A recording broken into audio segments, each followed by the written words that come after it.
And welcome back, everybody, to another episode of MLB DFS Quick Hits, your Wednesday, June 23rd edition.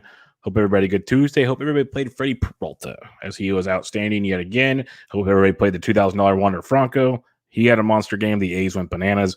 Lots of good, a little bit of bad, but we should have a pretty good night overall. If you look at the green screens, if you want to see some green screens, come join the Fantasy DJ Slack chat. Lots of fun up in there, doing some good stuff. Everybody helping each other out to win some DFS money.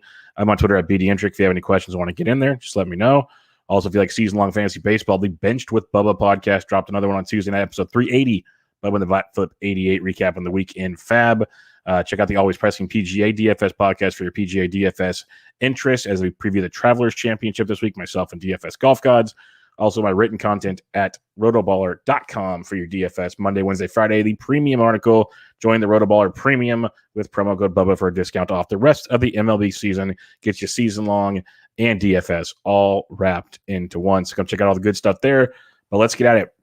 We have a 6-game early slate and a 7-game main slate. We'll focus on the main slate, but I'll run through the early slate for you real quick. Pitchers of interest. You got Kevin Gausman at the Angels, 10-7, high price tag. Outstanding play, though. So I like him quite a bit. Woodruff at Arizona. I probably like Woodruff a little more than Gausman. Gausman might have the strikeout upside, but Woodruff has been outstanding. He strikes out a fair share of his own, so don't worry about that. And he goes up against an Arizona team. We just saw Peralta dominate and most pitchers dominate. So Woodruff at 10-3. I'll take him over Gausman. Both really strong choices. Shohei Ohtani at 86. Just keep playing him. I do like the Giants offense, though, so be careful there. But Shohei at 86, still a very affordable price tag. I don't mind. Like a Woodruff-Shohei combo is pretty solid. If you want to be a little contrarian, though, Eric Fede versus Philadelphia at 83, tournaments only. And also Caleb Smith at 72 is a nice tournament play versus Milwaukee. Milwaukee's bats are playing better. Smith's been pretty good since re-entering the rotation. So in GPPs, you can go ahead and use Caleb Smith. And the punt I like, go against the struggling Seattle Mariners, but German Marquez, $6,500 on the road. He's just been outstanding overall this season. He's pitched really well at home also, but on the road, actually pitched better at home than on the road this season. But going up against Seattle, get some discounted German Marquez in your life at 65. So I like Woodruff over Gausman. I like Ohtani. Fede could be a pivot. Caleb Smith can be a pivot. And then German Marquez at 65 is a nice value for you in that one. A few angles as well. The White Sox against De Jong of Pittsburgh. Like that stack quite a bit in that matchup. If you want to use some Nationals versus Vinny V, you definitely can, but I prefer the White Sox so far. You go St. Louis at Detroit. Our buddy Johnny Gant is making the start. So get your cheap Detroit bats once again, the Grossmans, the Scopes, the Badu's, so on and so forth. Get your Tigers against the one and only John Gant. Milwaukee, Arizona, I kind of like the pitchers in this one. If you want to go with some Milwaukee bats for Caleb Smith with Adames and Wong and Urias and Avisail Garcia, you definitely can. But I prefer some pitching in this one. Giants, Angels, I'm just going to watch the pitching duel and just hope it's great as it's built up to be. And then Colorado, Seattle, I like some Colorado bats versus Justice Sheffield. If you want to go Seattle versus Marquez, you can, but I prefer some Colorado. Basically, I like Woodruff over Gausman. Ohtani's always in play. Fede and Smith are GPP plays, and then Marquez is your punt of the day. And then stacking it up, I like the White Sox, Washington, Detroit. That's my main stacking spots there on this 6-game slate that starts at 12:35 Eastern, 9:35 a.m. Pacific time. All right, your 7-game main slate. Let's get cracking. We'll go position by position. As always, your totals so far on this 7-game slate. We have Astros, Orioles, 10. Red Sox, Rays, 8.5. A's, Rangers, 9. Giants, Angels, 8. Dodgers, Padres, 7. We're waiting on a couple more totals there because of some pitching issues, but that's where we stand. Now, when you break down this slate, we don't know who's pitching for New York yet. That's still up in the air. But you got Trevor Bauer at 10-5 against the San Diego Padres. Could be a very, very sneaky play. Well, not sneaky, but sticky play. Bauer bounced back nicely. 7 shutout with 8 Ks against Arizona his last time out. A lot of people do that against Arizona. Prior to that, though, he went 6 innings in like every start, but 4 earned, 3 earned, 3 earned, 1 homer, 0 homers, 3 homers, 2 homers. Like he's giving up the long ball, usually solo shots. Strikeouts are there, but no more than 19 points in any of those starts after being a 30-point machine over and over again prior to that. So he's GPP only. It's risky going up against the San Diego Padres. Definitely have to be slightly concerned about that. It's a Padres team that's not lights out like it once was, but over the last month, they are hitting 228 with a 175 ISO and a 99 WRC plus, so like an average offense. So if you want to go Trevor Bauer, you definitely can. I'm probably not going there on this slate, at least if I'm making 1 to 3 lineups, probably not going there. If you're making 20 max, You can probably have 5 or 6 Trevor Bauers. Sure, don't hate it. Trevor Rogers, though, at 98. This Toronto-Miami game looks to be a very, very juicy matchup between Rogers and Ray. Rogers has been absolutely outstanding of late. 6 or more innings in 4 straight starts, 200 or less each start. He has 6 or more Ks in 3 of those 4 starts. 20 or more points in back-to-back starts. It is the Toronto Blue Jays, always a concern, but Alcantara got it done for us on Tuesday. They're striking out almost 25% of the time over the last month versus lefties, but they are hitting 273 with a 139 ISO and a 115 WRC+. So there's always a lot of thump when it comes to Toronto, but also some swing and miss. Rogers has been very good. Don't mind him at all at $2,800 or $9,800. Joe Musgrove in tournaments at 95, I can see. He's 79 on FanDuel, and that is very intriguing if you want to be contrarian in a tournament with Joe Musgrove. It's a Dodgers offense that isn't lighting the world on fire, hitting 233 with a 167 in ISO and a 106 WRC+. Betts left the game on Tuesday night. Muncy and Bellinger are supposed to be back on Wednesday. We'll have to see what the lineup looks like, but Musgrove could be a nice low-owned tournament play at 95. So we'll have to keep an eye on the lineups there. We always talk about the lineups. We always talk about the Slack chat. We saw the Mets lineup. Dyer mentioned it in there. Charlie Morton became a play all of a sudden. He freaking dealt. So you got that going for you. Robbie Ray at 92 is the one that stands out to me. I love what the Marlins are doing. I've been playing the Marlins as values of late. Ray's been good. He got beat up at Baltimore. He got beat up. He gave 2 runs in 4 1/3. Just the pitch count got out of hand. Prior to that, though, 3 straight starts to 6 innings or more, 3 earned, 1 earned, 1 earned, 10, 13, 9. Those are the K totals. That's the big thing with Robbie Ray. The strikeouts have been through the roof.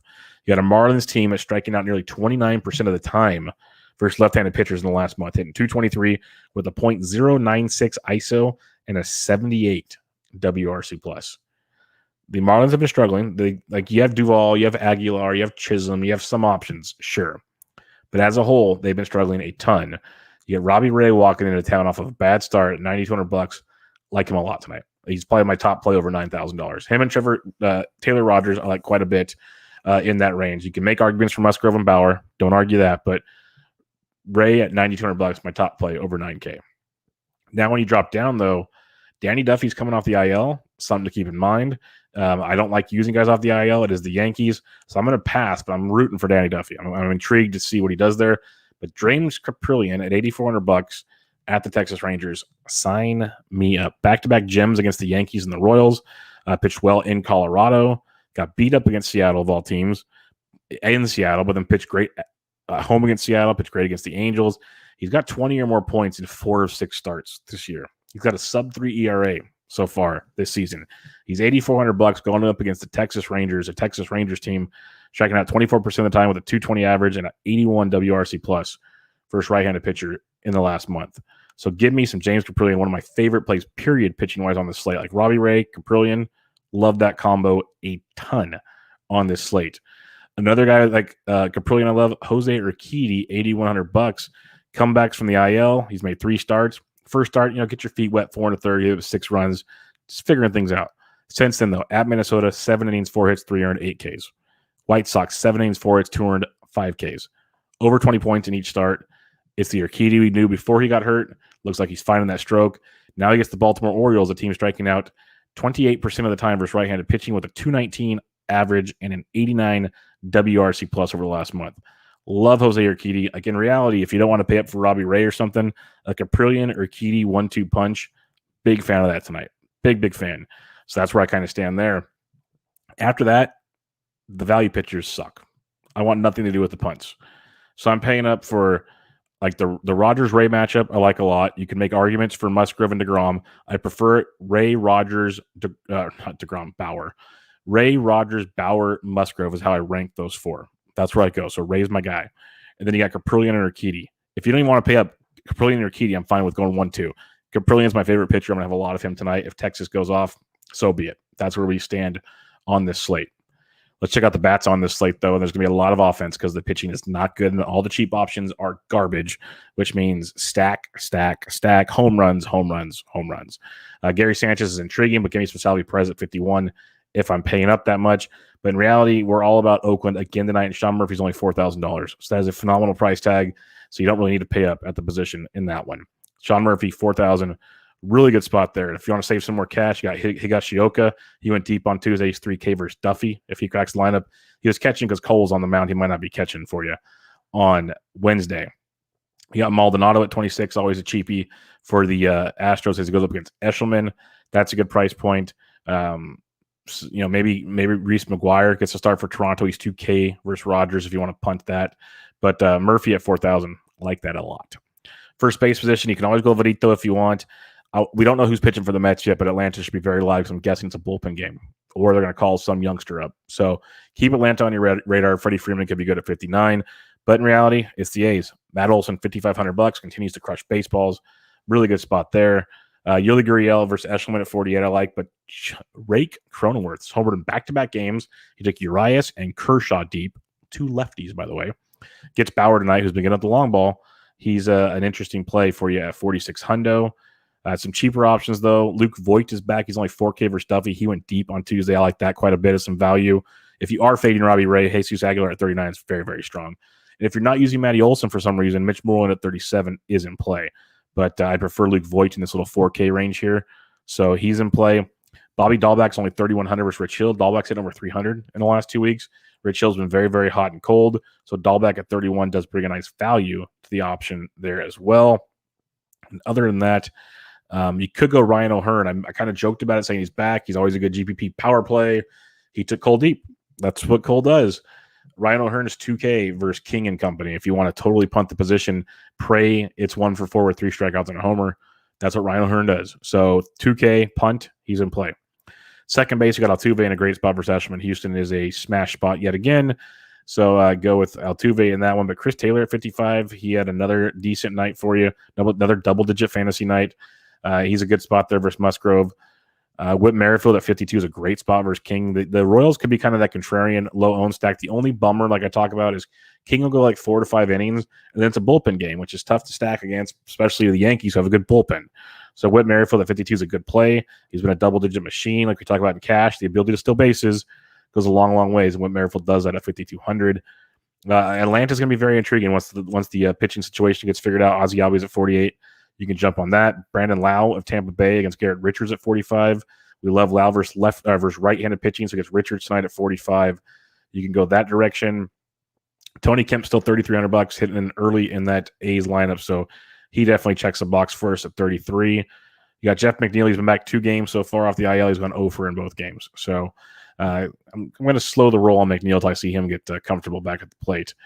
A few others for you to take a look at. Andy Ibanez, if you're going super cheap, he's $2,300. So I'm not looking to fade Caprillion. Nicky Lopez is $2,200 though. He's hitting 433 over his last 10 games. 3, 16, 8, 10, and 10 over his last 4 games, DK points wise. So Nicky Lopez is $2,200 if you want to get just freaky with it at the second base position. Third base, you got Rafael Devers at 51. You can always go that direction if you so choose, especially against Rich Hill, lefty. I don't care. But Machado at 47 is very nice. But Matty Chapman's 46, went deep on Tuesday. He's gone double digits in 3 straight games, hitting 359 over his last 10 games with 9 extra base hits, including 4 home runs, averaging nearly 14 points per game over his last 10. So Chapman at 46, I like. Joey Wendell versus righties, $4,300. He's in play for you yet again. Austin Riley is only 38 if you are stacking Atlanta. Good price tag there with Austin Riley. And then other than that, not really anything at third base. You're pretty much paying up at the position right now. But shortstop, it's loaded. It's loaded. You got Tatis at 61 against Bauer. Bichette, 6K. They're facing good pitchers, so we'll respect it. You can go Carlos Correa, had the night off on Tuesday. He's only 5K versus Eshelman. You got Francie Lindor at 46. These are all great plays. Don't get me wrong, great plays. I'd love to play these guys. Gleyber Torres is only $3,400 versus Duffy. Swanson has a great value, actually. Seriously, great value at $3,300 at a 3-run homer for you on Tuesday. Really, really good plays. Problem. We got a problem, though. Big problem. His name's Wander Franco, and he's still $2,000. And he went bananas. 2 for 4, 2 runs scored, double, homer, 3 ribbies, a walk, 27 DK points in his debut. Do I think he gets 27 points for you on Wednesday? No. Do I think he's worth $2,000? Oh, hell yes. Like we said it yesterday, we'll say it again until DK algorithm gets their head out of their rear end. Wander Franco at 2K, you just plug and play. I really don't care who he's facing on the mound. It's ridiculous that he's priced that way. So enjoy. Just enjoy it. Have fun. Outfield position. You got Acuna at 62 in a really good spot versus whatever Mets out there. I like Acuna a lot on this slate for paying up. They're very, very well worth the cost of admission. But you got Austin Meadows at 53 if you're stacking Tampa Bay. You could definitely afford it with a $2,000 Wander Franco. So have that in mind. Rosarina's 51. Mentioned Whit Merrifield, but Yordan Alvarez up to 5K now. Remember when we were talking about a low 4K Alvarez not too long ago? He's got the bump, folks. So 5K for Alvarez. JD Martinez, $4,900, put up a nice game on Tuesday. He's slowly getting it going. He's hitting safely, just not hitting with a ton of power, which makes it tough. Good for stacks, not for one-offs. But Mark Canha at 47, absolutely love that yet again. Starling Marte's a good play. You can jump on that. But Canha at 47, smash it. Same with Laureano. Laureano went deep. He's 43. Like that, you got Canha, Kemp, Olsen, Laureano, Chapman, Murphy. Those 6 bats, you can mix and match and have some massive stacks on this slate. Michael Brantley still only $4,100. Great play versus Eshelman, especially in cash. Dom Smith at 39 if you want to attack that. Atlanta Mets game with Kyle Wright, whenever the Mets throw out there. Going to be some sneakiness. Not sure I want a full stack until I see all the details, but could be very, very nice. A few other guys here. Jorge Soler, if you're stacking Kansas City, he's 36 and brings you a little bit of value. Miguel Andújar is only 35 versus Duffy. Hunter Renfroe went deep again on Tuesday. He's hitting it really well of late. He's $3,500. He's averaging almost 10 points over his last 10 games. I like him a lot at $3,500, especially against a lefty like Hill. Abraham Almonte hitting cleanup for the Braves, only $3,400 is an angle we can go at. Mentioned Tony Kemp earlier at 33. Got Kiki Hernandez at 32. Manny Margot at 31. So you got some values down here for sure. When you get below 3K now, Billy McKinney's only $2,700 for the Mets versus Wright. Someone to keep an eye on. Miles Straw went deep for you on Tuesday. He's 26. Talk about him all the time. DJ Stewart's down here at 26. Probably not running to play that, but he's in play as well. I like Jesus Sanchez, but versus righties, not lefties. I'll pass on that one tonight. So lots of fun stuff we'll have to check out when lineups come out. A lot of question marks on this slate. Recapping your pitching on this slate, you got the Bauer, you have Rogers, you have Ray, you have Musgrove above 9K. I rate it Ray, Rogers, Bauer, Musgrove for me. Like Robbie Ray quite a bit. If you're going below that, though, Caprillion at 84 and Urquidy at 1, I love. Caprillion is my favorite play, pitching-wise. I compare him with Ray, Urquidy, be ready to rock and roll. I'm not using anybody below Urquidy at this point in time. So we're paying up a pitching. There's tons of value, including one Wander Franco. So you have that going for you. Stack up Houston. Big fan of the Houston stack against Baltimore, against Eshelman. Go that route again. If you want to go the cheap route, you can. Get Altuve in there. You got you can go with the Jordan, Brantley, that area of the stack, and be a little more affordable. I like that quite a bit. Kansas City could be your contrarian stack if you want to go there. We talked about that a bit. Nicky Lopez is cheap. Yeah, Whit Merrifield and company could be a nice cheapie for you. That Atlanta-New York Mets game I like quite a bit. Kyle Wright's just not really that good. The Mets offense is starting to heat up. I like Atlanta a lot, though. I want to see who the Mets are pitching before I stack that up, but I like Atlanta quite a bit. Boston and Tampa Bay are both very intriguing because I don't like Garrett Richards much at all. I think Tampa Bay can stay hot with Wander Franco and company. But plus, Rich Hill, Boston is swinging it really well. So that could be a nice game stack situation. But the stack of the night, folks, is the Oakland Athletics. Very plain and simple. I will say San Diego, I'm intrigued to stacking against Bauer if you're making a lot of lineups. Like I said to someone else, if you're making 20 lineups, like 5 or 6 Bauer lineups, 4 or 5 San Diego lineups can be very fun. But Oakland, my top stack, Houston right behind that, with Atlanta and Boston probably close by. But lots to like on this slate. Like I said, pitching's garbage, so you have lots to go with. But Oakland, we're going back to them like we do almost every night, and they're going to smash yet again. So have fun with that. If you have any further questions, hit me up on Twitter at BDentric. Join us in the free Fantasy DJ and Slack chat. Help you out there. Also, for you season-long fantasy baseball players, check out the Bench with Bubba podcast. A new one dropped on Tuesday. If you can give rating and reviews for MLB DFS Quick Hits on iTunes or even Bench with Bubba, I would truly appreciate it. But good luck on your Wednesday. 6-game early slate, 7-game main slate. I'll be back with you guys for Thursday. But for now, MLB DFS Quick Hits, your Wednesday, June 23rd edition in the books. I'm out.